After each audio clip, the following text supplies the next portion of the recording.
Welcome back to the channel, everybody. I hope you're ready because today, we are going to absolutely nerd out on some e-scouting. E-scouting is a topic that is near and dear to my heart. I love it. It is almost cathartic to me. I spend way too much time doing it, but I truly do believe that it is one of the most important things you can do in your off-season from hunting to be successful. It is June already. You probably know what tags you've drawn, and if you don't, you will soon. It is time to start getting after it. So today, you and we're gonna chat about the absolute basics of what I have developed my e-scouting system to be. Now I'll spend, honestly, a few hours every single week e-scouting various units that I am looking at. So I could make a video talking about this for, I don't know, 2-3 hours. That's not what this is going to be. This is going to be the absolute basics that you need to know to dive into e-scouting, whether it be onX, GoHunt, whatever your mapping system is, get you in the area that you need to find deer, elk, bear, whatever it is that you're after. Now I'm passionate about e-scouting because, again, I believe is one of the most important tools. There is a place for boots on the ground scouting. If you are trying to kill a specific target buck or a specific class of bull, there is only one way to do that, and that is get out there and find these very specific animals.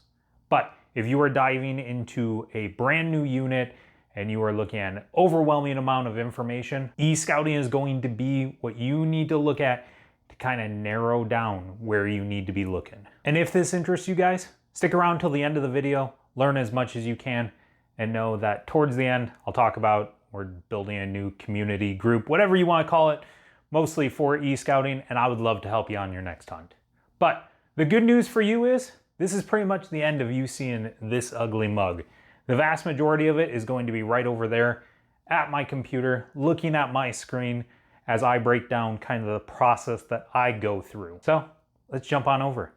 All right, guys, so as promised, less of my ugly mug, more of my computer. So I'll jump into immediately one of the questions I get. Can you e-scout on a phone? Yes, you absolutely can. It is not nearly as effective as a computer. All right, and I'm gonna show you why here in a little bit, but it's kind of for reference, can you watch football on your phone? Yes. But if you have the choice to watch it on your big 75-inch TV, you're going to be able to see a ton more. Now, I like e-scouting on my phone if I'm trying to come up with a quick plan while I'm out in the field hunting or something of that nature. But if I'm at my house, almost all of my e-scouting is done on my desktop. At this point, laptops are pretty cheap. It's probably not a bad investment. If you do a ton of things that e-scouting is needed for, it's gonna make you a lot more successful, might be worth investing in for you guys. But when you launch into whatever mapping system you use, this is what it's gonna look like. Probably a satellite view, north facing, way out. Now, before anyone jumps on me about destroying spots or anything like that, just know that this is a random mountain range in Mexico, south of the border. If you happen to hunt down there, I apologize. I'm not trying to blow anything up, but this isn't even in the US, so it's going to affect a ton less people than if I picked a random spot in the US. So one of the things that e-scouting is incredibly helpful for is breaking down the massive amount of information that you have in front of you. Let's say this is your hunting unit. It runs from this highway over here all the way to this highway over here. Well, that is a ton of real estate in there that you got to decide where you want to go in your hunt. All right. A lot of us only have 4 or 5, 6 days, and just wandering around aimlessly in an area this large is not a great recipe for success. So a couple of quick things that I use to break down and take out a ton of area is, number one, where am I camping? Do I have a set spot I have to stay? Am I staying in a hotel? Most of the time I'm in a camper or a tent, but do I have restrictions on where that camper or tent can go? Am I staying with another group of people and they can only go a certain place? Am I backpacking and that's going to limit some of my stuff? Those are all things I take into account when I start eliminating parts from my map, because at the beginning here, that's what I want to do, is eliminate things more than really look and try and fine-tune an area. The second thing I want to look at is what parts of my unit actually have the characteristics that I'm looking for. Realistically, in Mexico, you're looking at Coues deer or mule deer or something to that effect, but you can just as easily correlate this to bear, sheep, goats, elk, whatever you want to do. This is where knowing your animal is going to be very beneficial to you. So when I'm talking characteristics, mostly I'm talking altitude and slope angle and slope face to a certain extent. We'll get into that in a little bit. But the first thing I'm going to do, whether you use onX, GoHunt, Basemap, whatever the case may be, they all have topo maps. Flip it over to topo map and start making sure that your elevations match, right? So if I'm Coues deer hunting, I don't want this to be an elevation of like 2,000 feet. I want, for the most part, 4,000 and up. If I'm sheep hunting, right, 4,000 feet is really bad. So I can quickly look at this and tell you that, well, there's 4,000.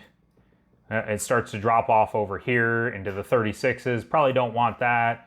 Here's a little low, maybe 42. Probably don't want to get too far into there. So I can really start cutting down what I'm looking at into really this chunk right in here. Now, once I get through this, that's pretty much the end of my 2D experience. I'll flip to 3D here in a second. But the next thing I'm going to do is make sure to orientate my map correctly, right? Again, knowing your animal. If you're hunting bear, they like south-facing slopes. Get greened up earlier in the spring, have a little bit better feed. If you're hunting elk, dark timber on north-facing slope. Same with Coues deer. It's just knowing your animal. So we'll use this, like I said, like a Coues deer hunt. All right, so I'm going to rotate so that I am going to be looking all into north-facing stuff. I'll flip it back over to satellite image.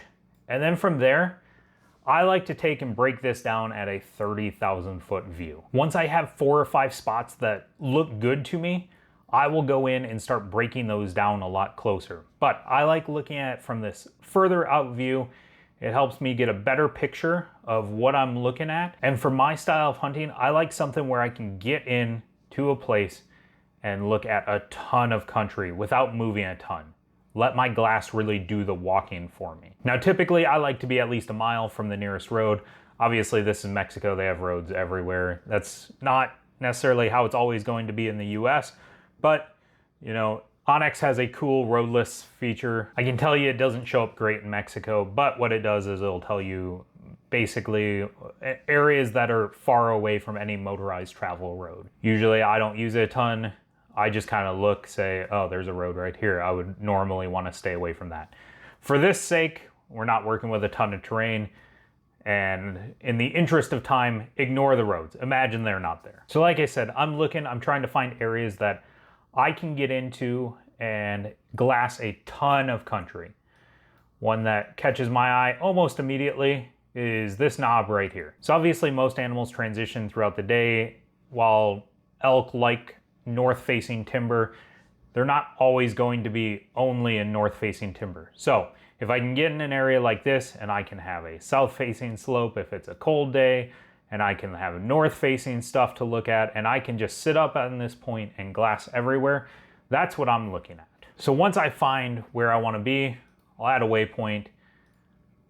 I always do my maybes in green. All right, and that's something that I've just kind of recently picked up, is really color coordinating my stuff. I'm not gonna take you to my points. People on the internet will scream at me for blowing up a unit or blowing up multiple units, but I can tell you I use green for maybes, reds for sures, I use yellow for shots, black for actual kills, and then I use a light blue for any buck, bull, bear, whatever the case is, sightings. And I really try and use my maps to collect as much data as possible. So if I'm up here and I see a buck, I can add a blue. And then let's say I come back here the next season and I see a buck here and I add a blue. And then the next season I see one here. I add a blue. Well, I can start looking and see that, oh man, I may not have caught this in the moment, but all of these are not only on north-facing slopes, but they're also partially a little bit on east-facing slopes. And that's great info to have. It really helps me kind of dial in what exactly I'm looking for, because once I get a bunch of spots, I will go through and pick them apart with a fine-tooth comb and really figure out which are the ones I want to hit once I'm actually in the field. So getting back to our actual spot, what I like to do is do this, and I like to add a waypoint radius, all right? I'll shut it off pretty quickly, but what I like to make sure is that everything is within what I deem to be an acceptable view range. Now, obviously what that range is going to be very species dependent, all right? So I think for Coues deer, about 1,000 to 1,200 yards with binos, you're starting to push being able to pick them up. An elk, you can go a lot further, all right? Just being able to set that to what it is, and then make sure everything falls within what you want. So the top end of this basin may not be perfect for me, and that's just something I'm gonna consider as I go and start narrowing down spots. So now that I have a spot I somewhat like, again, I'm going back to this 30,000 foot view. I'm just kind of looking. I don't hate this, but when I zoom in, there's no great glassing point that I can glass a lot of this. I can get up on the other ridge, but I don't like straight ridges looking across at other straight ridges. Once I get down here, a lot of this stuff down here is going to be in play. I like angles. So maybe something like this, not ideal. You lose a lot. So I'll zoom back out, kind of look some more. Maybe we'll scoot over here. And you know what? Immediately, I got some stuff I like. All right, if I get up here, just using this road, again, I like L's, I like big basins, all right? Something that gives me a lot to look at. So that's not terrible. We'll throw it in there, again, as a maybe, save it, make my radius, make sure everything's in range, call it a day, zoom back out. Now, this isn't to discourage you. Let's say you have a real small area, let's say this basin right here.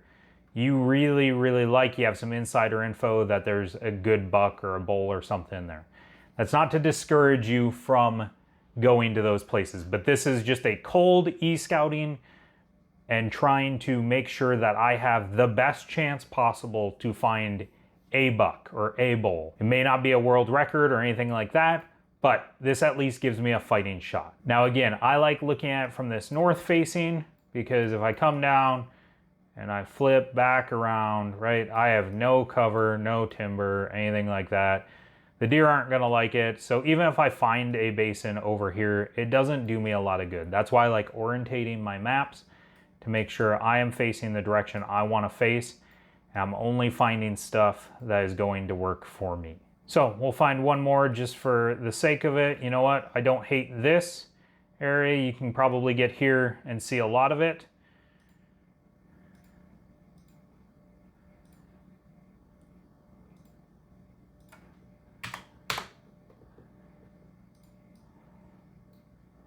And we'll call it a day. Again, a lot of this is eliminated, but that's where I can start playing with where is my glassing point going to be. Now, when I'm actually e-scouting a unit, I probably have 20 to 30 places that I'm looking at. It's not just gonna be 3, it's going to be an absolute ton I'm going to go through, and anything that catches my eye is gonna go on the map. But you can see I have weeded out a ton of area that just for my style of hunting, I don't like. I don't like this big straight ridge. I don't like this big straight ridge. I can eliminate a lot of stuff that doesn't work for me. I don't hate right here, right? Another L, we'll throw that in there.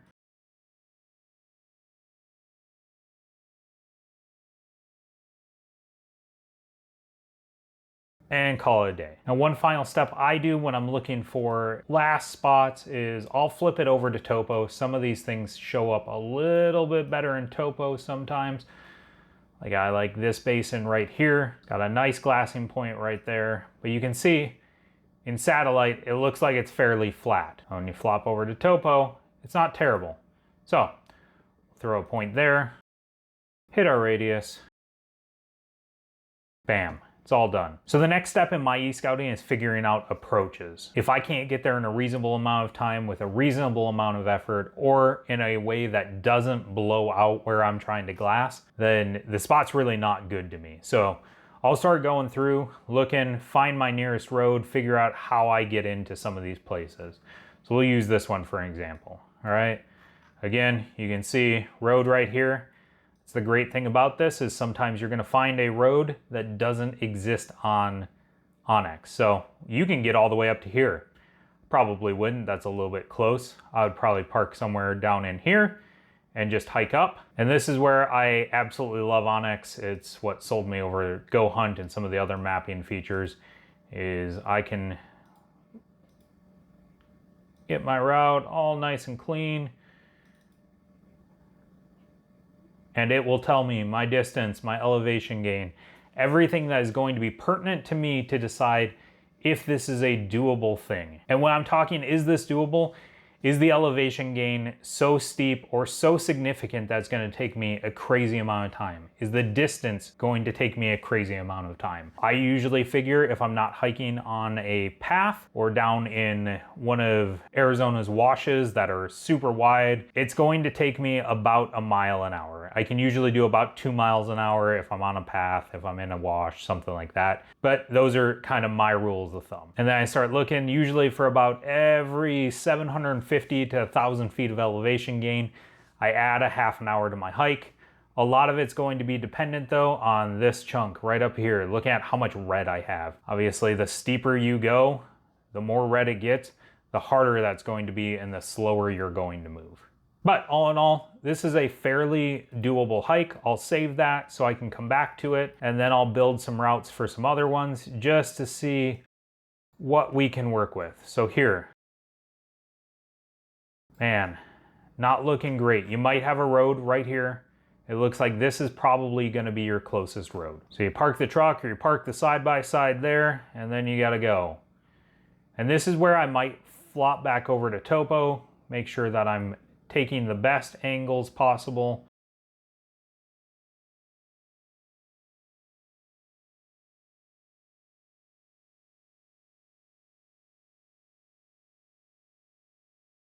And voila, we're looking at 1.1 miles, about 1,000 feet of elevation gain.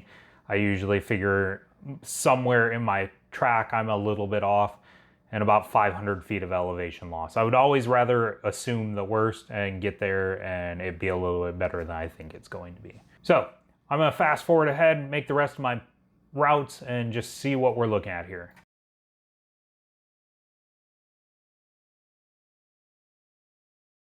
Now that all our routes are done, thanks to Mexico's great road system, none of these are crazy hikes. None of these are ones that are going to eliminate any of the spots. But let's say that you have a hike that's something crazy, something that you can't do, or that is just going to be too time consuming.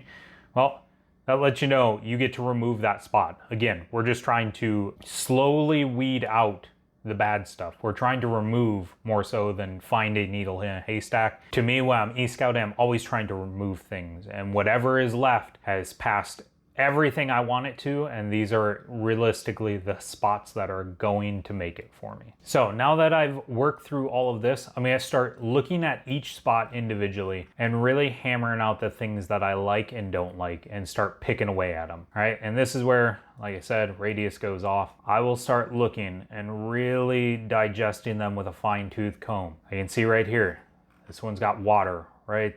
Well, it did have water at one point. It looks like as you zoom in and probably some dates change on stuff, water goes away. So that's good to know, right? Like, I need to know that that's not a forever water source. But it's still something to be mindful of. A lot of these companies are starting to come out with historic satellite imagery. You can look and see how often that water is there, how long it's there, what months it's there. It's very helpful. Now I can see my glassing point didn't end up right where I want it. I would probably want it somewhere up in here. We can fine tune that later. But again, I'm looking at, we'll talk Coues country, right? I know Coues deer like steep stuff. They like thick stuff. They don't want, for the most part, valley floors. They're starting to push mule deer out of habitat. That's a whole different conversation. So you can find them there sometimes. But for the most part, this is what I'm looking for. I'm also looking for transition areas. And when I say that, I'm looking morning time. They like to be on the south facing stuff, right at first light, get warm, and then dump over into the north facing stuff. So if you have some deer here, they can come here, they can come here. Great transition area that you can get deer from other places, and they don't have to be resident deer there at all times. Same with elk. Elk move a ton, right? So I'm just trying to find good country and places surrounding that it may dump into from. Now I will also look, obviously again, road system. Not concerned about that for this, but if I'm actually picking a hunting spot, I don't like a roadway system running obviously right up the side of the canyon that I'm trying to glass. It doesn't show up as a roadway system on onX, but when you zoom in and pick it apart with a fine-tooth comb, those things start showing up. Now this is where I will zoom in and I will really spin this bad boy and make sure I like everything I'm seeing.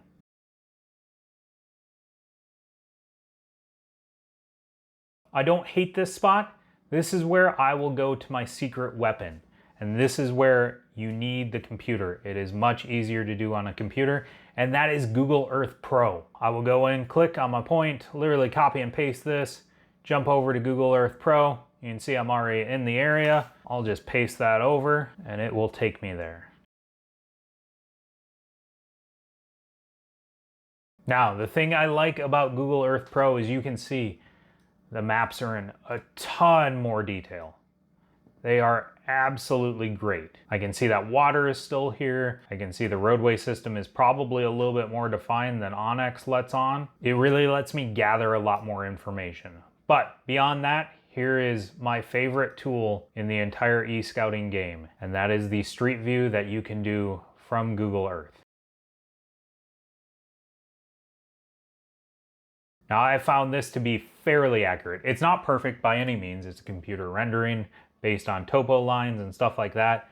But I can get up here and I can see exactly what my glassing point is going to look like with almost 100% certainty. It gives me a lot to work with as far as, is this what I thought it was going to be? There are some tools on onX through their elite tools.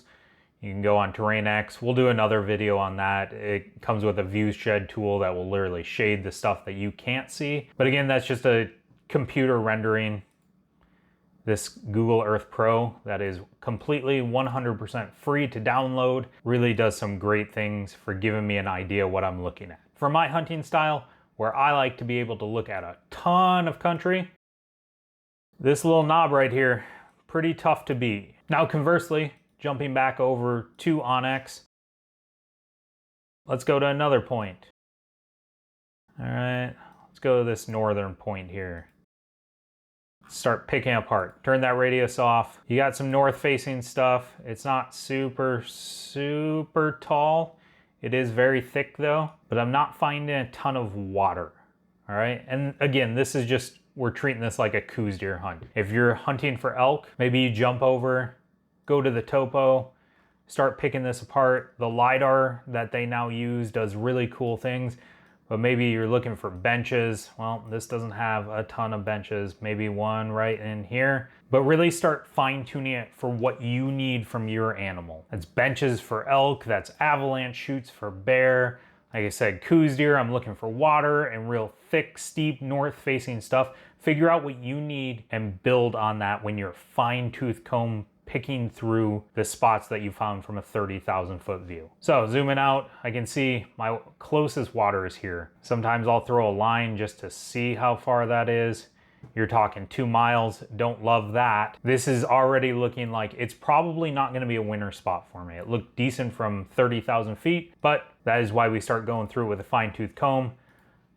I do this on every single one.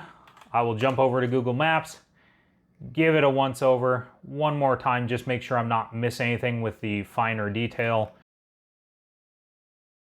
Still not seeing any water, not seeing anything I love. Dump the street view.